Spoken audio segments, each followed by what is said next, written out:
Welcome to Lion Pride Sports. I'm Andrew Rogers. Joining me today for the Coaches Edition is head coach of the football team, Jed Stugart. Once again, Coach, thanks again. What's up, Andrew? Good to be here with you again. Awesome job this weekend. A big win for the team, 51 points scored. Just tell me a little bit about it.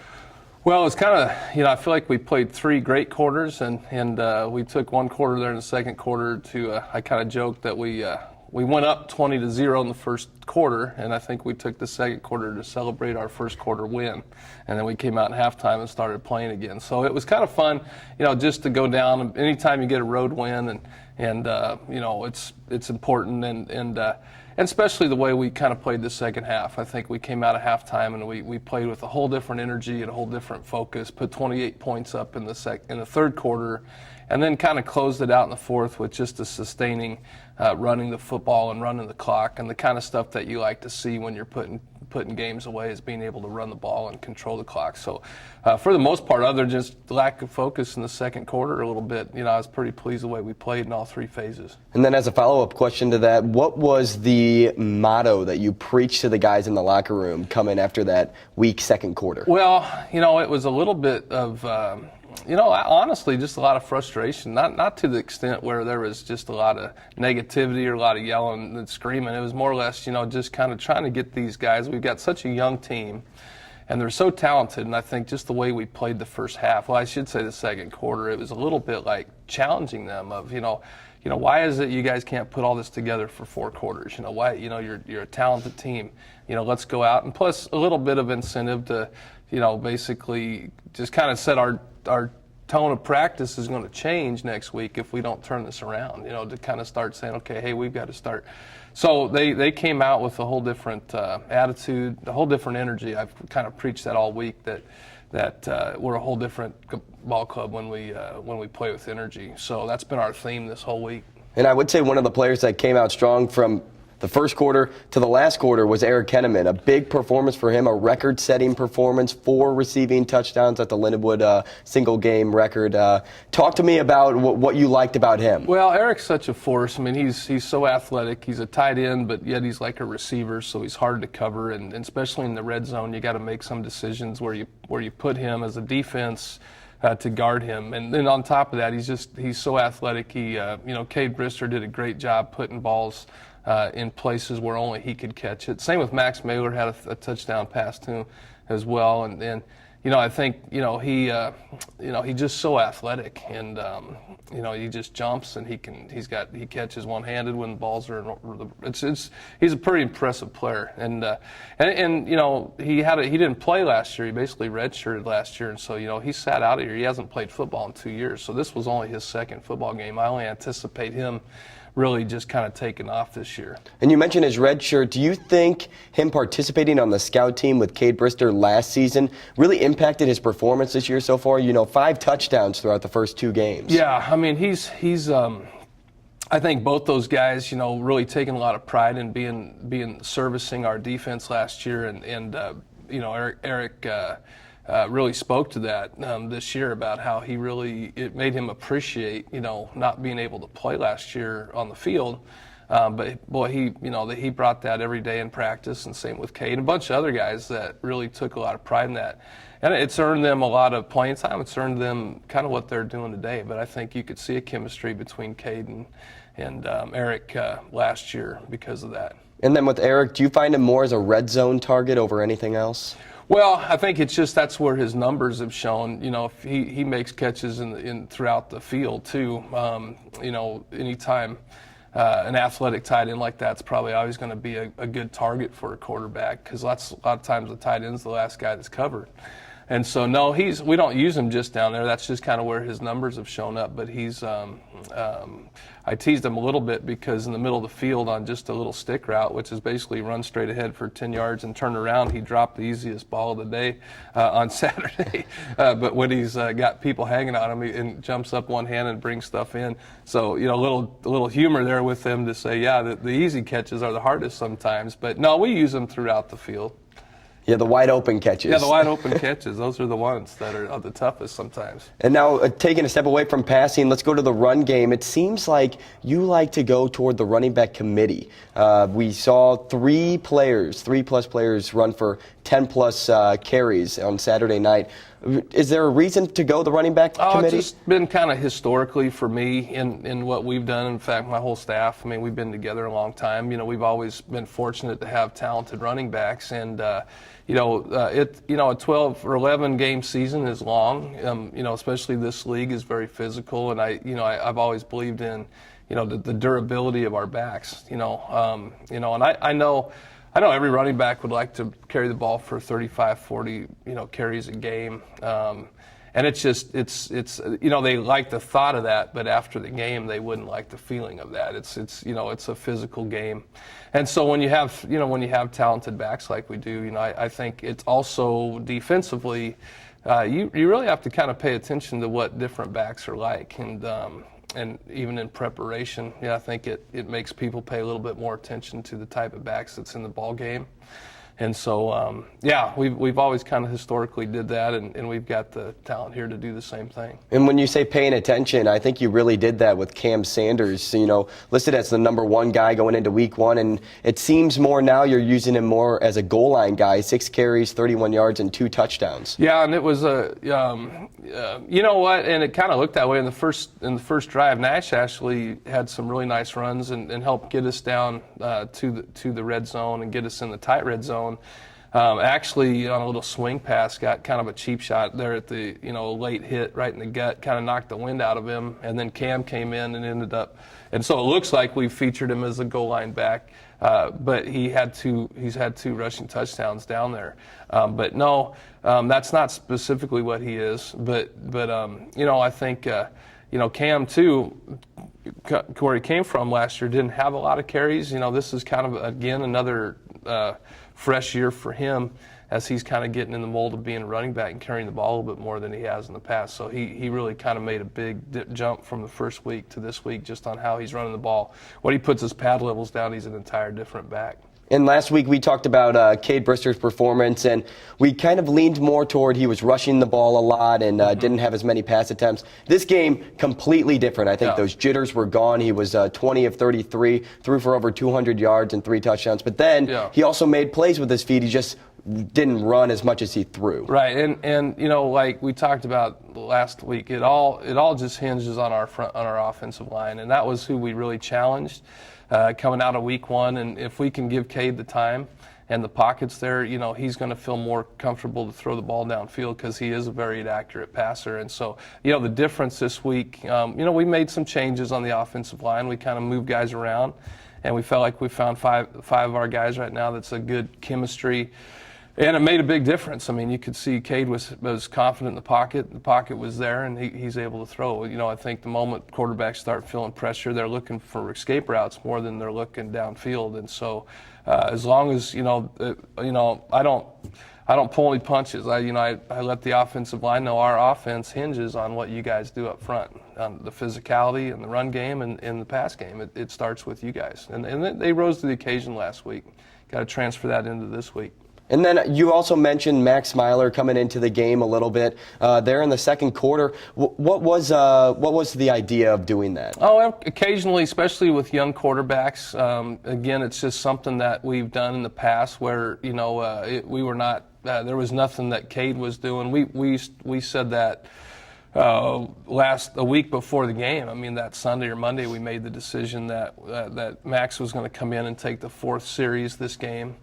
Regardless, number one, just to keep Max sharp and make sure he's prepped, knowing that he's going into a game. I think that helps develop quarterbacks. Sometimes, if you just say, hey, we'll try to get you in a game, and they never do, then they're not mentally prepared as much. But when you're going into a game, that, hey, I'm paying attention all week, and it's just a way to kind of season quarterbacks in case you have to make a quarterback change due to injury or whatever. It was a little bit about getting Max some reps and getting him seasoned too in more live football games. So it has nothing to do with what Cade was doing. It's just a little bit of another strategy we've done in the past especially when you got a young quarterback and you're trying to make sure you're developing both a little bit. So. And then you talk about, sharing the football a lot. 9 players making receptions in the game, a strategic look, I should say, from you guys, just different guys getting open at different times throughout the game. Do you like getting everyone involved in that type of aspect? Well, I think it's not a strategy of just say, hey, we're trying to get everybody the ball. I think it's just a matter of, number one, the quality depth that we have, a lot of rotation, keeping guys fresh. But, again, I think it really says a lot about our quarterback and understanding that he's not just locking in on one receiver. Eric Kinnaman can be a great comfort zone. He's big, he's tall, and he catches everything. And you can start to lock in on just one guy, and that can start to get you in trouble. But, it tells you that, you got quarterbacks reading. Cade's reading the defense. He's seeing, where the ball needs to go based on the coverage, and it means we got a lot of guys that are capable of catching the ball and running with it too. So, you kind of like to see that distribution that way. And now let's look into this week. Come Saturday, big day, family day. With it being family day, do you feel a lot of players are going to be pretty excited to see a lot, or or a lot of the families of the players coming out to the game? Yeah, the school's done a good job. We got a lot of cool things going on, and it is fun. We on Fridays we have a quick walkthrough. We'll have a quick team dinner, but they. They're done by 6:30, and it gives them a lot of time to spend with their families, and even Saturday morning. I love families. I love this day, and I love that our guys can spend time. They've been away, especially those that have been further away. Haven't seen probably their families since the start of fall camp. So it does bring a different type of enthusiasm and excitement. Everybody wants to go out and play hard for their families, and I don't see it as a distraction. It's more of an excitement day, and we're looking forward to it. And then what type of preparations are you guys looking ahead against UCO? Well, it's, sometimes you got to go back to the past. I always say to know where you're going, you got to know where you've been. And so, we go back and kind of look at what they did to us last year. They beat us last year in our first game. My first game as a Lion, and our first game as a staff and as that team last year. And so we, go back. They've graduated a lot of guys, so there is a little bit of some new to them too. But they're sticking to what they've done, and so the preparation is, paying attention. They've had a couple quarterbacks they're using. One's a thrower, a little bit more they use in the run, and so we've been preparing for that. Defensively, if you look on the stats, they haven't been as strong defensively against the run, but that does not mean that they're not good against the run. I think I got to be careful looking at stats. But prep-wise, I always believe in, I've always believed in being a defensive coordinator in my past. I was always one that felt like we did what we did. We didn't really change every week to what other teams do. We kind of felt like teams needed to adjust to us. That's a little bit of our philosophy is, hey, we're going to take into the game what we do, which we want to keep established in the run game and make teams adjust to us. Doesn't mean we don't like passing it and things, but I like establishing the run a little bit. And, so we've had a good week of prep, but most of our prep this week's been emphasizing energy, playing with energy. We're an entirely different team when we play with it. Well, great, Coach. Thank you again so much for coming over here and joining us for this edition of Lion Pride Sports. When we come back, we will be joined by David Nicholson of the Lindenwood Track and Field team. He'll be next on Lion Pride Sports.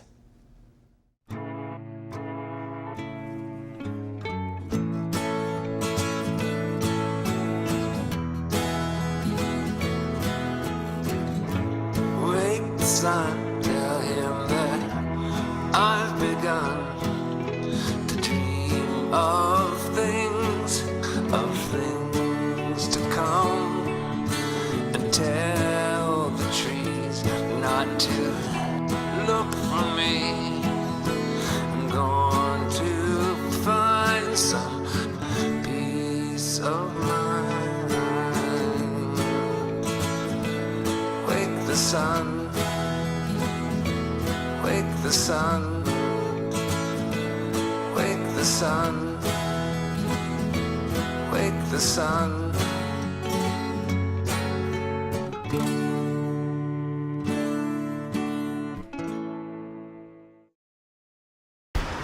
Look at you. You're at the top of your game. You're unstoppable. Nothing can throw you off track. Wait, is that your car? Uh-oh. Yeah, I saw that coming. That will throw you off track.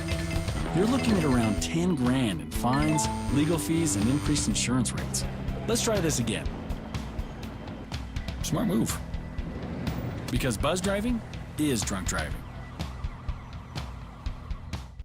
Welcome back to Lion Pride Sports. I'm Andrew Rogers. Joining me now, once again, as promised, is Coach David Nicholson of the Lindenwood track and field team and also the cross-country team. Coach, thank you for joining us. Thank you for having me. And Coach, you're in your first year. You know, what do you like most about Missouri so far?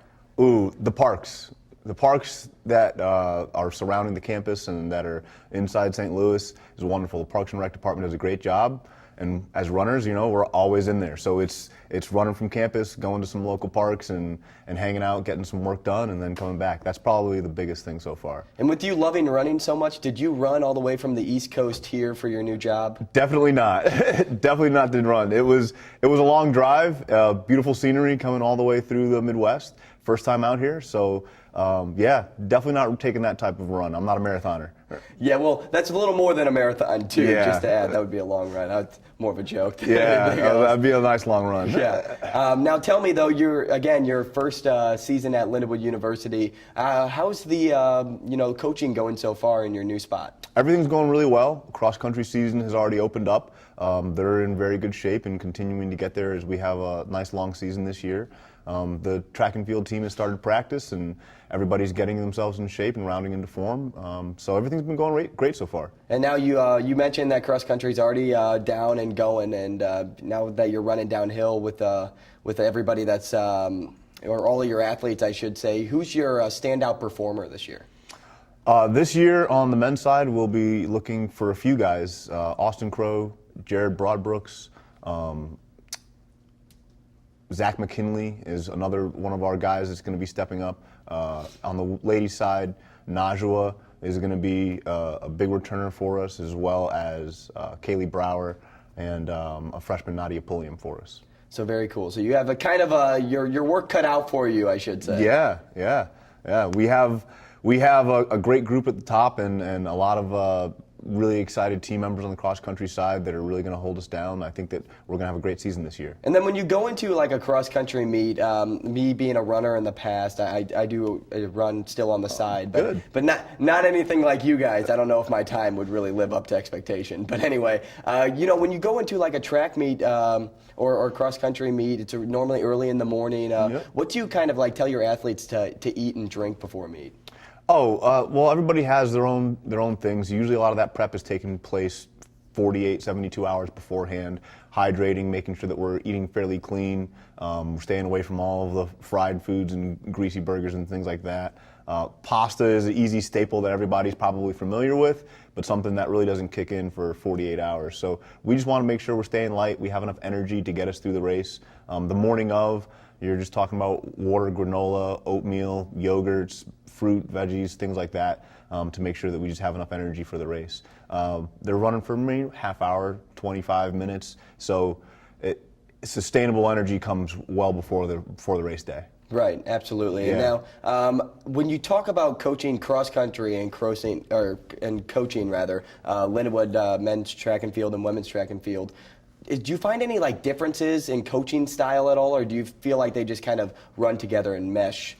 Well, we have a great group of young men and women, and because they're together the majority of the time, we do have that kind of mesh like you've referenced. Yes, we have to make sure that we are having differences in training blocks for the distance group, the sprints, hurdles, jumps, the throwers, but we're lucky that we get along all really well. And then I have a great coaching staff. Coach Randy Cole heads up the distance group, and we're able to make sure that those groups, the males and females, we kind of combine and we have a good training environment. And then you were a runner in college. You ran the 400 meters in your collegiate career.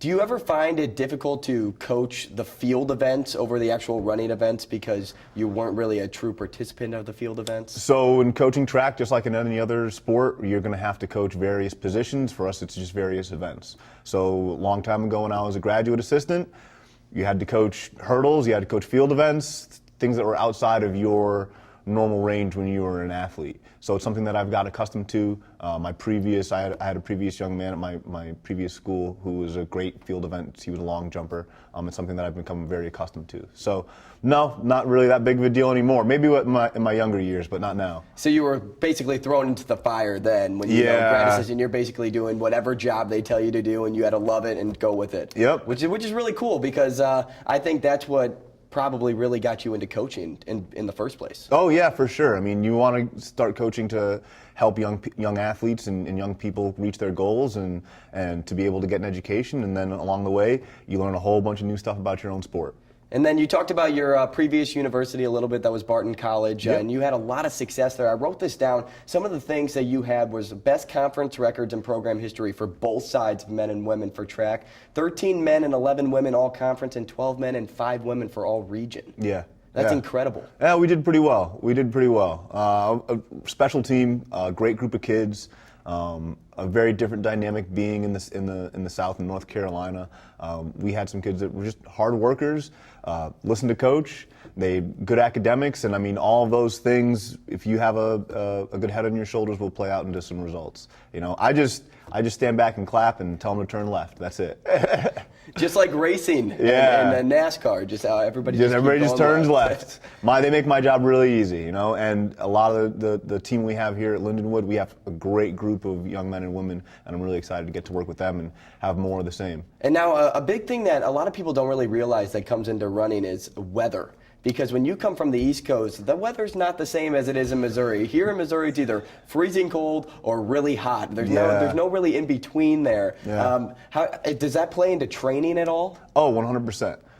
And for certain event groups, a little bit more than others, but we're lucky enough here to have some great facilities, indoor and out, and then we have to be creative as a coaching staff to make sure that we're able to provide what the athletes need to stay fit, right? Right now is a great time of year for us because we get to train outside. As the winter hits, we're going to have to bounce around and make sure that we're getting them into some spots where we can be productive, and I think that we'll be okay. It's going to be definitely a lot chillier here than it was in North Carolina, but we're ready for the challenge. We'll be okay. And I don't know if you've ever coached a national champion before, but Junior Ariel Jackson won the national championship in the 200 meters last season, the first national championship in track and field program history. Yeah. What is it going to be like coaching her? Oh, it's going to be something special. I've had a national championship team on a relay for the distance medley relay. Having an individual is pretty different. I mean, having multiple All-Americans under my belt, I think that's something that's going to be pretty easy. Ariel is somebody that's a hard worker. She's super talented. So really what we want to do is just continue to build off of the success that she's already had, right? We don't want to change the wheel. We want to make sure that we're giving her a lot of the staples that she's going to need, hitting the right energy systems and doing a lot of the right technical things, and then her talent's just going to shine through. And then more on the track and field side of things, the first meet is until December 2nd. That's in Bloomington, Illinois. Yep. I know you guys have already started training, but more like, I want to get into the question of what's it like traveling for every single meet? Because you never really have a home meet. You just travel all the time. We travel all the time. We're used to it as track and field athletes. The winter season is that. I mean, if you don't have an indoor facility, you're not staying home.